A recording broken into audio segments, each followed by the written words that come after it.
Good morning class, कैसे हैं आप सब। Hope so you all are good, all are safe. So students, I hope so कि आप लोगों ने अपना एग्ज़ाम बहुत अच्छा किया होगा विद ऑनेस्टी। ओके, क्योंकि पेपर बिल्कुल भी हार्ड नहीं था, सब पढ़ाया हुआ था, सब नोट्स में से ही था।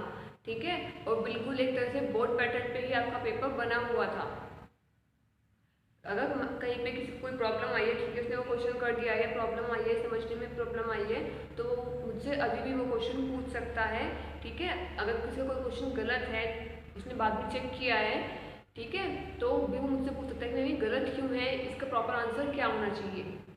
ओके, तो students, as you know our chapter sorry our chapter chemical kinetics is going on. ठीक है, केमिकल काइनेटिक्स हमारा चल रहा है और हमें इसे ही आज कंटिन्यू करना है। इसमें मैंने आपको मॉलिक्यूलरिटीज बता दी है, ऑर्डर ऑफ रिएक्शन बता दिया है, फर्स्ट ऑर्डर रिएक्शन का डेरिवेशन बता दिया, statement, example, graph, same with the zero order reaction मैंने इसमें आपको बता दिया था। और मैंने आपको इसमें रेट लो बताया, chemical kinetics, factor affecting rate of reaction. Okay, ये सब मैंने आपको बता दिया था। आज हमें इसमें क्या करना है, आज हमें करना है सेकेंड ऑर्डर रिएक्शन। क्या करना है, सेकेंड ऑर्डर रिएक्शन आज हम कंटिन्यू करेंगे। उसका ग्राफ, उसका एग्जाम्पल्स, उसका स्टेटमेंट, उसके डेरिवेशन, ये सब आज हमें करना है। ओके, तो चलिए let's continue our class of chemistry. Open your books and notebooks. Notebooks में इसलिए बोलती हूँ ताकि क्योंकि मैं डेरिवेशन करा रही हूँ, तो डेरिवेशन आपको हैंड टू हैंड करना होगा। ओके, अब उसमें आप वीडियो पोज करोगे, स्क्रीनशॉट्स तो नहीं ले सकते ना, वीडियो पोज करो और फिर लिखते जाओ जो मैं लिखवा रही हूँ, जो समझा रही हूँ। ओके, तो चलिए let's begin.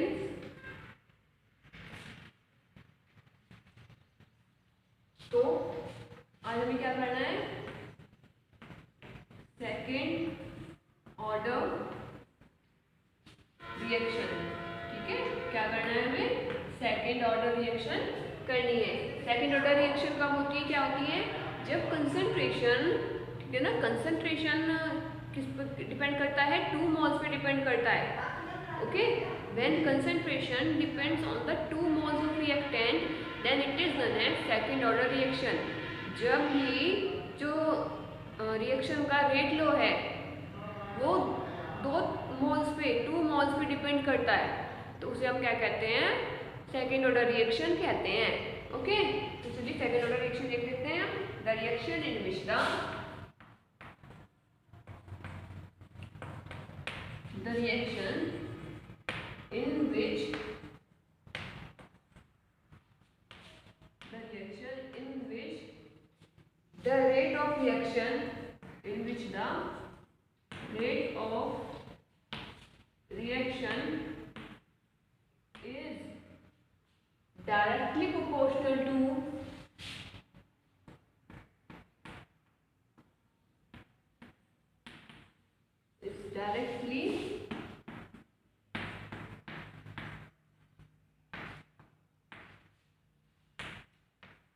proportional to concentration of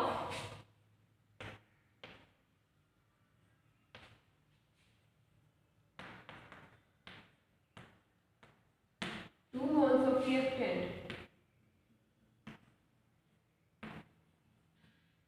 of 2 moles of reactant।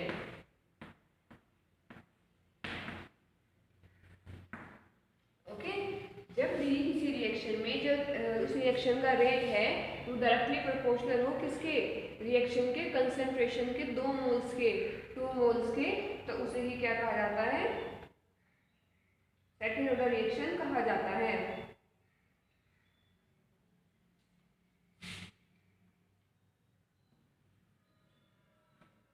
Of reacting substance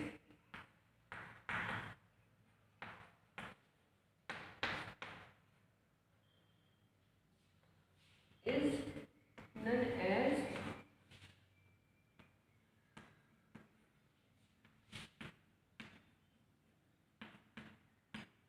second order reaction. इसे हम क्या बोलते हैं, सेकेंड ऑर्डर रिएक्शन बोलते हैं। ओके, क्लियर है। तो इसके एग्जांपल्स मैंने आपको कराए थे पहले भी, एक बार और देख लेते हैं।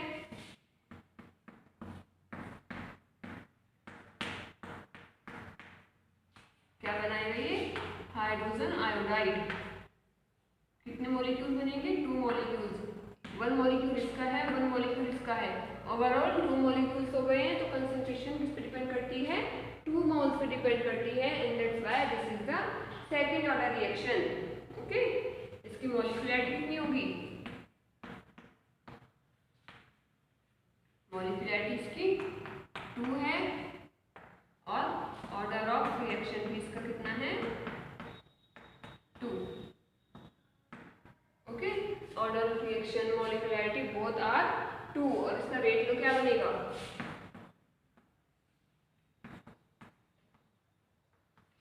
रेट कांस्टेंट भी बोल सकते हो, dx by dt is equal to k। Okay, यहाँ पे क्या लिखेंगे, H2 plus I2, H2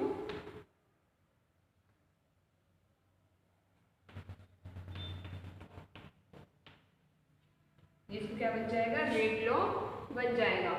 okay, ऐसे आप सेकंड रिएक्शन एग्जांपल भी ले सकते हैं।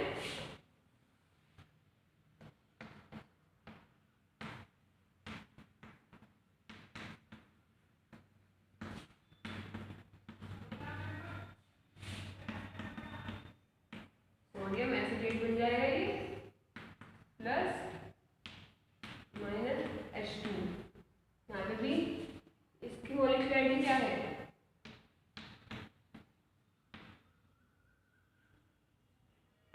Molecularity 2, order of reaction 2, rate low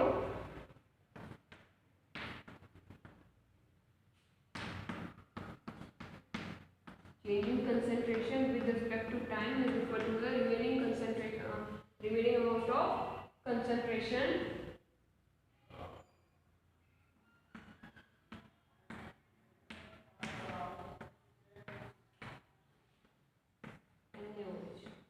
okay. ये क्या हो जाएगी, हमारी सेकेंड ऑर्डर रिएक्शन हो जाएगी। राइट डाउन दिस,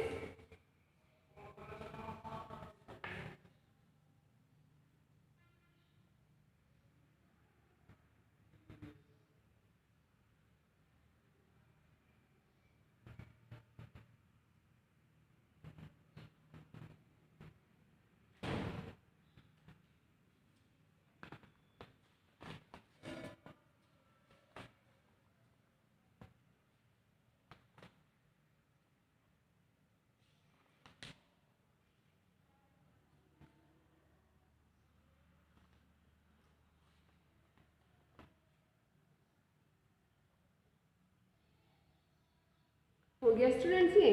चलिए अब हमारी एक नई टर्म आती है, that is known as temperature coefficient. क्या आती है, टेम्परेचर कोफिशिएंट। इसमें जो लर्न करने लायक है मटेरियल, वो है इसका फॉर्मूला और वैल्यू।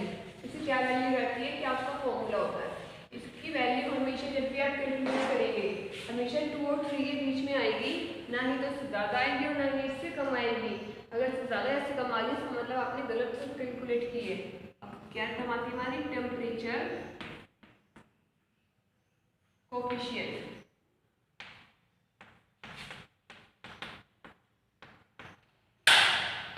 टेम्परेचर कोफिशिएंट, इसमें क्या होगा, rate low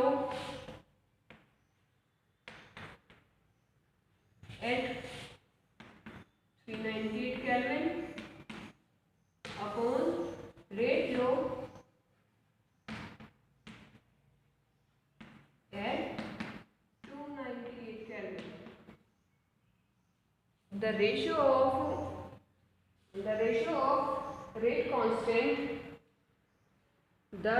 of rate constant at temperature, wait,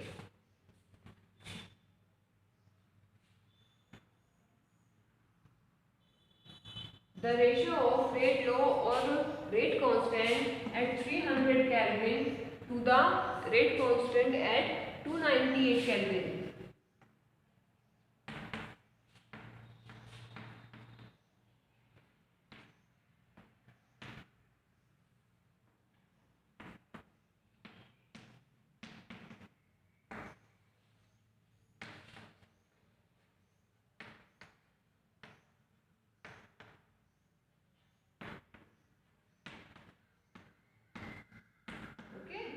and its value always lie in between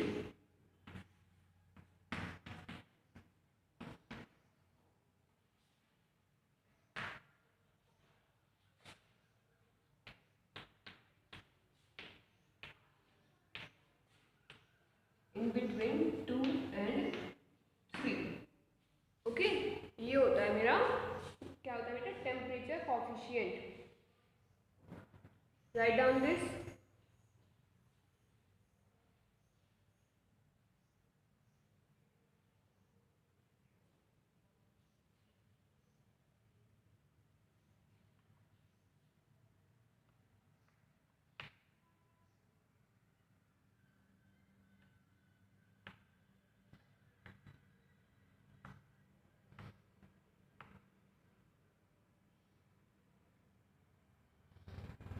okay okay बेटा, देखिए अब आता है हमारा एक term activation energy.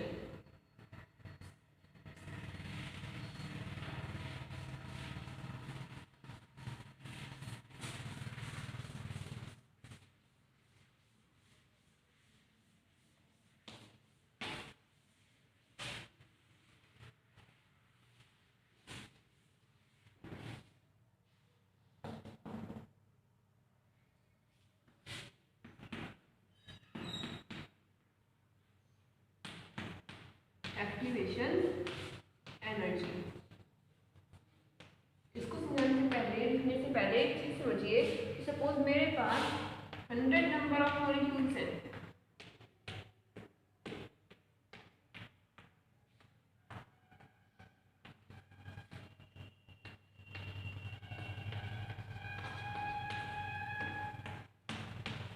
I have a number of molecules which continue collide to each other. ठीक है, मेरे पास कई सारे मॉलिक्यूल्स हैं, रिएक्टेंट मॉलिक्यूल्स हैं जो कंटिन्यू क्या कर रहे हैं, एक दूसरे से कोलाइड कर रहे हैं, समथिंग लाइक दैट. ठीक है ना, कोई किसी से टकरा रहा है, बार-बार कोई किसी से टकरा रहा है,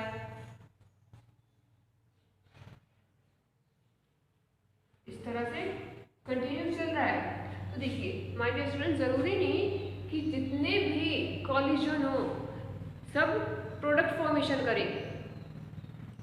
इसको ऐसे समझिए, आपके पास, मुझे पता है आज की कंडीशन में फेसबुक हर कोई चलाता है. ठीक है, आप भी चलाते होंगे जरूर, ऐसा नहीं हो सकता, कोई कम कोई ज़्यादा, कोई फैमिली को बता के तो कोई फैमिली को छुपा के. तो वहाँ पे आपके कितने सारे फॉलोअर्स होते हैं, कितने सारे फ्रेंड्स होते हैं, थाउजेंड्स में होते हैं वहाँ पे फ्रेंड. बट क्या वो सच में आपके फ्रेंड्स होते हैं सब? क्या वो सब आपकी मुश्किल में आपके काम आएंगे? क्या जब आपको ज़रूरत होगी वो सब काम आएंगे? नहीं ना. सिर्फ ट्रू फ्रेंड काम आएगा और सिर्फ कुछ ही फ्रेंड्स होंगे जो काम आएंगे. ये तो कुछ ही फ्रेंड्स होंगे जो आपके बहुत क्लोज होंगे, ये जो आपका ट्रू फ्रेंड होगा वो आपके काम आएगा.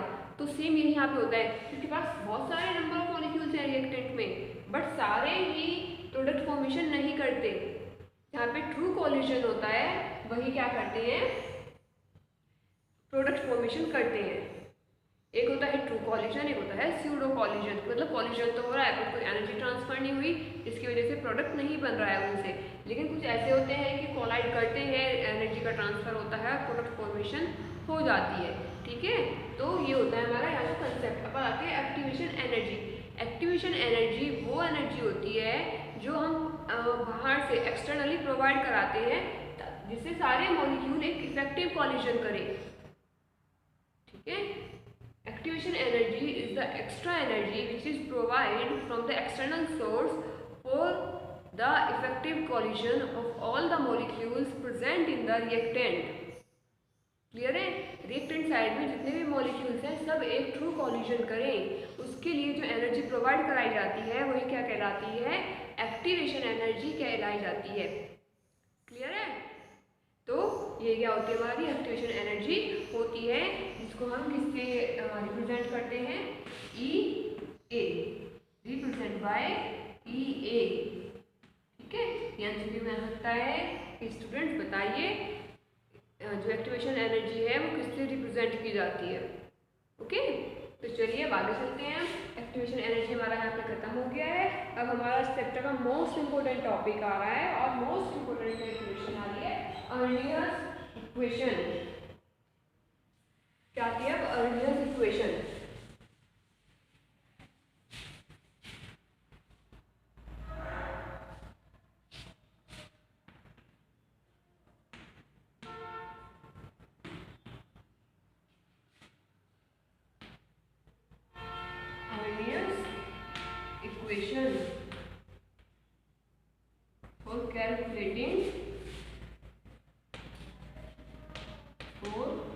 एल्टरनेटिंग एक्टिवेशन एनर्जी।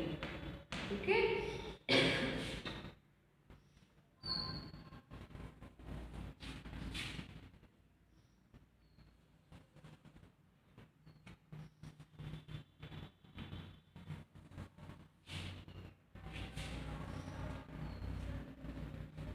क्लियर है? चलिए इसको करते हैं।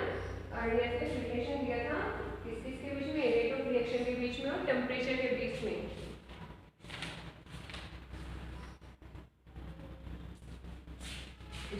ये क्या है? रिलेशन है, ठीक है, relation between rate constant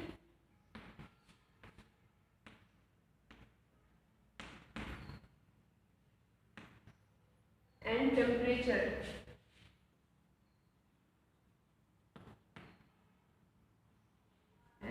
temperature, okay. चलिए इसको हम डिराइव करते हैं पूरे को, कंप्लीट को। क्या होगा इसमें?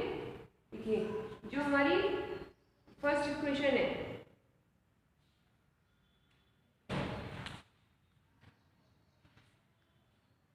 ये हम पीछे प्रूव करके आए हैं।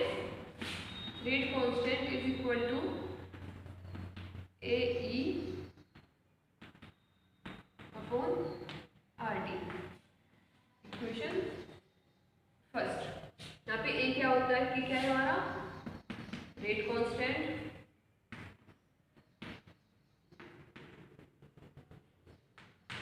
ये activation energy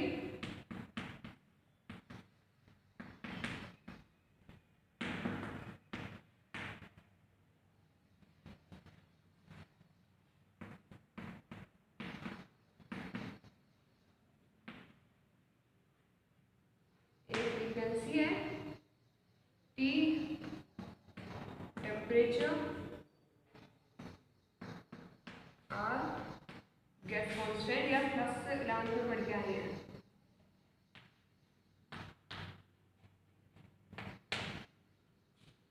take the log of equation first,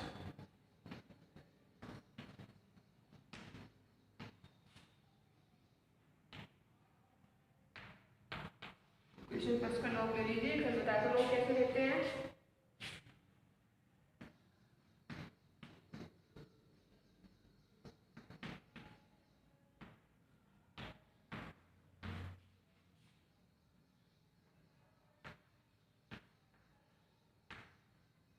okay,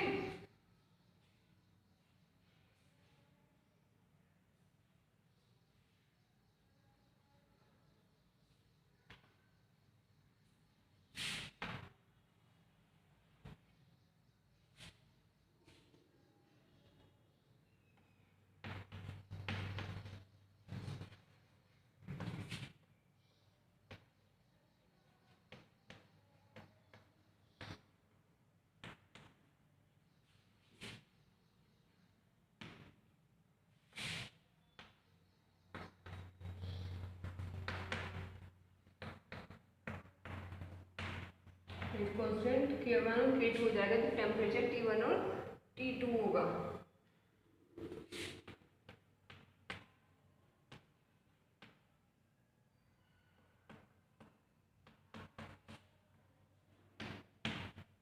log A minus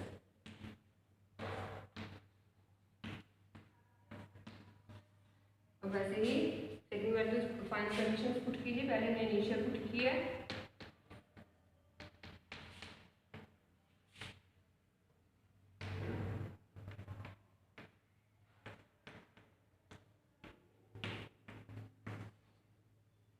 ठीक है।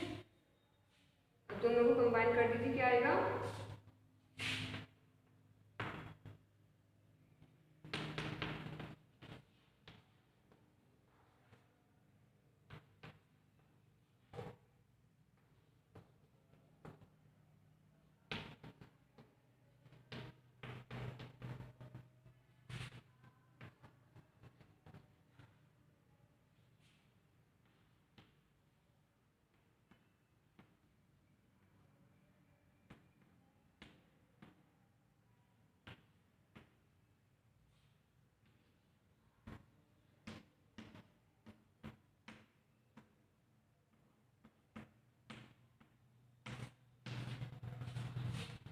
ये हो जाएगा, write down this, then solve this equation.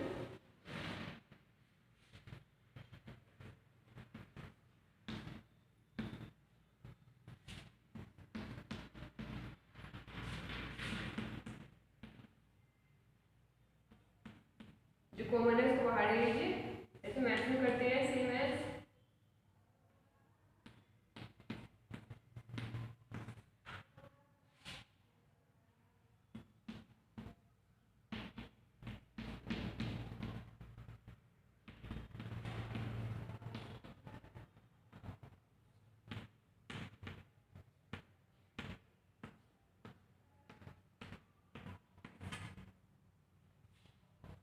तो फाइनल डेरिवेशन हमारा क्या आ जाएगा यहाँ से,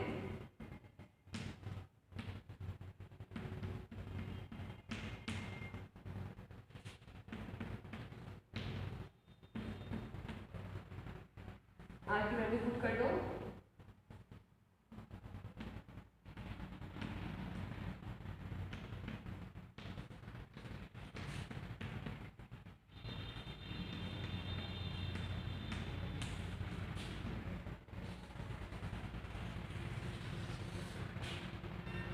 इससे हम क्या निकाल सकते हैं, हमारा एनर्जी निकाल सकते हैं कि हमने एक एक्टिवेशन एनर्जी निकाल सकते हैं कि हमने कितनी एनर्जी प्रोवाइड की है। ओके, ये होती है हमारी अर्नियस इक्वेशन, इसको ध्यान से देख लीजिए।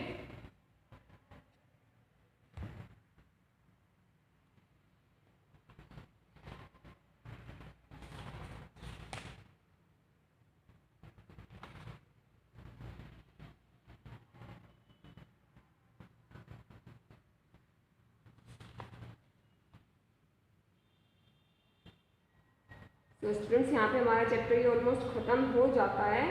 ओके, इसके बाद अब हम स्टार्ट करेंगे आपका ऑर्गेनिक का चैप्टर या फिर first chapter of chemistry solid state. Okay, जैसे भी सूटेबल रहेगा उसके अकॉर्डिंग हम स्टार्ट कर देंगे। सो इतना आप इसकी प्रैक्टिस कीजिए, अपना ख्याल रखिए और पढ़ते रहिए। Thank you my dear students, stay safe, stay home and stay healthy to.